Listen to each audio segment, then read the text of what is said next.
This is Hannibal here from the HannibalTV.com coming at you with a daily wrestling news update. I did watch Cody Rhodes' appearance on the WWE's interview show called The Bump. I will review that after I tell you guys the news. Also on our The Hannibal TV Facebook page and the Hannibal TV second channel, we streamed Tom Pritchard reviewing WrestleMania 38 earlier tonight. That's worth listening to. I just finished listening to that. It was really good. Dutch is going to be doing a review of it as well, Dutch Mantel, on Friday. And those are also going to be live streamed on our Facebook page because we're really trying to grow our Facebook page. It's got 66,000 followers now. I wanted it 100 by the end of the year. But let me jump right into the news. NXT did a 0.14 rating for the post-WrestleMania episode last night. The Rock has unveiled the new XFL logo, as we see here next to a picture of him showing off his legs. Great physique on The Rock, no doubt. Very impressive. I've never heard of this guy, but Nash Caster has been released from the WWE because I guess his girlfriend from Impact Wrestling, Kimberly, posted a photo of a swollen jaw that she claimed was caused by him. That apparently happened a while ago, but she just decided to put it out now for some reason. So he's been released. This is kind of funny. I guess WWE's no compete clause is about to expire on Gabe Sapolsky, who had the Evolve promotion that went out of business. And I think it had only something like 30,000 YouTube subscribers, maybe less when it went out of business. And he's made a statement saying he'd be open to starting another indie promotion if someone was able to put at least $1 million in the bank at his disposal. So a guy that's failed at his last indie promotion and got released by WWE thinks he deserves that much to start a new one. Well, I have a company, Great North Wrestling, that never went out of business, and a YouTube channel with 317,000 subscribers and other platforms with thousands of subscribers, and I've self-made it, never had anyone backing me, and I don't put out any statements like that, so it's pretty funny. The son of Shane McMahon, Deacon McMahon, who is the grandson of Vince McMahon, has committed to the Indiana University football program. So for all you football fans, there's a McMahon that's supposedly, well, that is good enough to play for them. Samoa Joe made his AEW debut earlier tonight, defeating Max Caster to qualify for the Owen Hart Foundation's men tournament that AEW is going to put on. And I guess Samoa Joe is now the first competitor to qualify. Former Great North Wrestling Women's Champion of Canada, Lufisto, also made her AEW debut, doing a taped match for the Dark Show. So that's apparently going to air on the Monday, April 11th episode on AEW's YouTube channel. And as far as my review of Cody Rhodes on the Bump, so I did, for those, I may not have watched WrestleMania other than the highlights, but I did watch Cody Rhodes' appearance on the Bump, and I did watch Jake Paul's whole impulsive recap interview show with Sasha Banks and Becky Lynch. So I kind of feel interviews are in my domain. By the way, there's Tom Pritchard, who did a review of WrestleMania. He did watch it if you want to see it on our Facebook platform. But yeah, Cody Rhodes appeared on the bump. There's a screenshot from it. He basically discussed wanting to wrestle Roman Reigns, wanting to win the WWE Championship. So obviously that's something that they're going to work towards. Talked about, I guess he has his own bus. That's part of his contract. He's got a bus. He was very happy with the reaction that he got. And the people on the bump said it didn't sound like anyone was booing him at WrestleMania, whereas in AEW he was getting a mixed reaction. He claims that he wouldn't have cared if it had been a mixed reaction, but from what the rumors were behind the scenes, he didn't like getting those mixed reactions in AEW. They showed some clips of some fans reacting to his debut and marking out for it. He talked about owning the title that superstar Billy Graham had when Dusty Rhodes challenged Billy Graham in a 3-match series.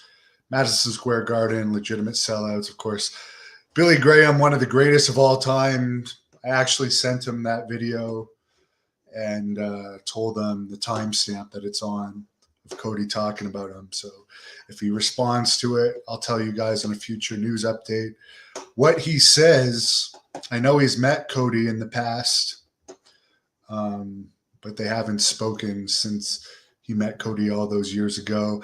They did show a clip of Seth Rollins and Cody Rhodes wrestling a long time ago before Cody went to AEW, with Cody winning that one as well, and his dad and Dustin and him embracing in the end.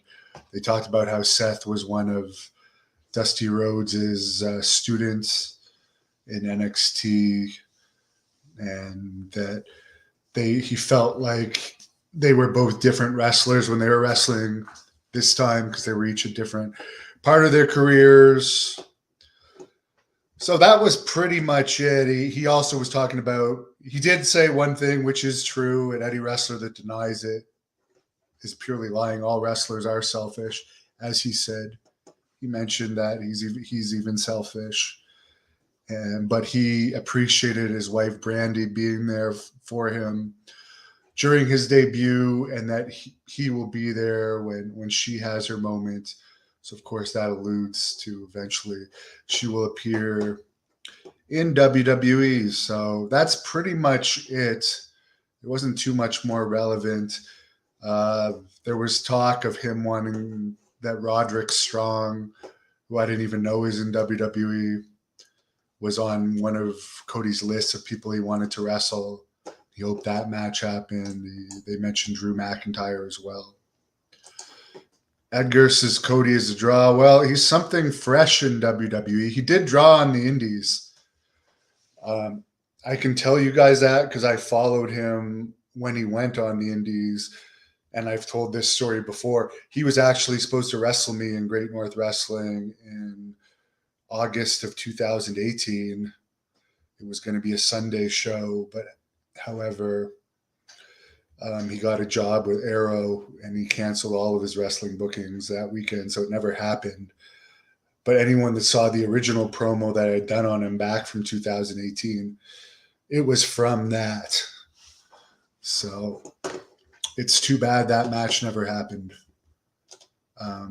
But yeah, the reason why I wanted to wrestle him, and yeah, he did have conditions in his contract that he would have to win the match, and I was willing to put him over, was because he is a draw, and it's about making money, and that would have been my show.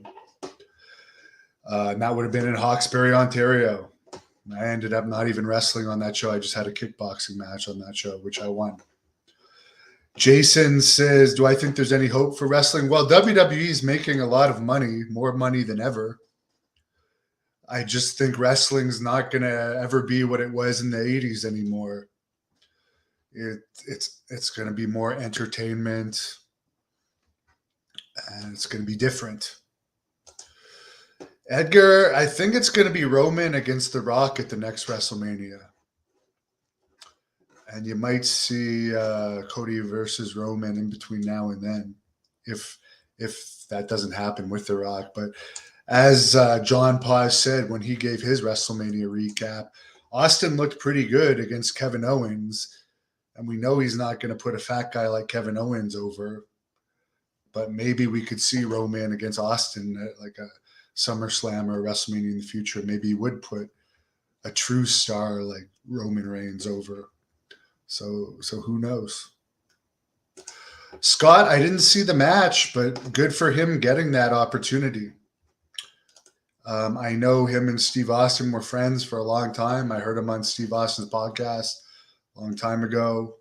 He uses the stunner, so good for him. I hear he's making over $2 million a year. So wrestling's a very political business. He's a great politician.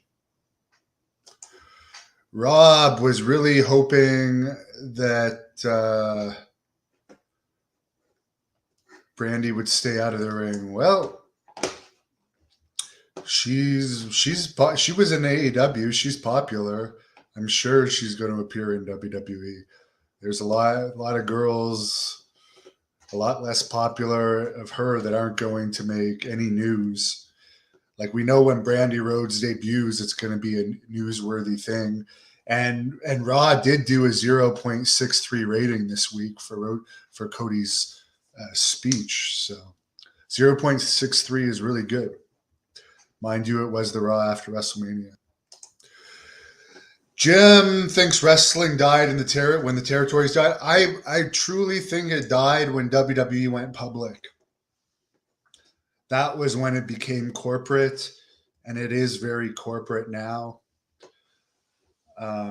They can still get interest using celebrities and all this, and things like Cody jumping. And maybe when more people jump back and forth, wrestling will become a bit more interesting. But I did notice on all those fan reaction videos that they were showing for Cody's debut, there was no like fan reaction videos with hot girls. Whereas in the 80s, there was hot girls, even in the 90s, that watch wrestling. Now it's mostly older men and kids, but it's really mostly men watching wrestling. Girls that like wrestling are a small percentage. So that's unfortunate. I have noticed actually that the groupies for wrestling are gone, but these days there are still groupies for YouTubers, as I've found since I've been single this year. Jim, I will probably never wrestle for WWE. I'm better off doing my Blood Hunter movie series and being a YouTuber. I can't see them ever taking me. I'm too controversial of a wrestler. AEW, I don't know. They're very political. Who knows? Mike, have I ever eaten human flesh? No, I have not. I really have not. Other than my own. I have eaten my own flesh. As I'm sure some of you guys have when you have cuts or something and they scab over. Maybe I'm weird. You eat them mostly when you're a kid. But that's about it. But yeah, we're not going to get too much into that discussion. We'll keep this right to the news. And on that note, we are on Instagram and Twitter at The Hannibal TV and on Facebook at The Hannibal TV if you're watching this on YouTube. So thank you for everyone following us. What do I think of Cody's tattoo? I don't actually. I'm no style expert. I wear a hoodie most of the time, unless I'm going out and stuff and have to dress up to impress somebody or something. People can do what they want. I don't actually discriminate. Believe it or not, I'm a fairly laid back person. I really don't care how people dress, what skin color they are. All I really care about is how they treat me in my personal dealings with them. If they treat me with respect or if they're rude to me. That's pretty much it. I will give my opinion on wrestling topics since I have over 20 years experience as a wrestler and a promoter, and now I'm an interviewer and YouTuber. So yeah, I am entitled to give my opinion on that, but I believe my opinions are neutral. I'm not biased to any company. Truly, I'm not. I don't really watch any wrestling company at all these days, other than highlights of WrestleMania was the last thing I watched. So have a great night, everybody. Thanks for your viewers. Thanks for your viewership, rather. And if you haven't liked our Facebook page yet, go to facebook.com/thehannibaltv. Like our Facebook page. I want to get to 100,000 followers by 2023 when this logo returns and the XFL returns. Thank you for watching The Hannibal TV. Please help me out and like this video, then click the subscribe and get notifications buttons so you don't miss any of my latest shoot interviews, match videos, or news updates. Follow us on Facebook at The Hannibal TV for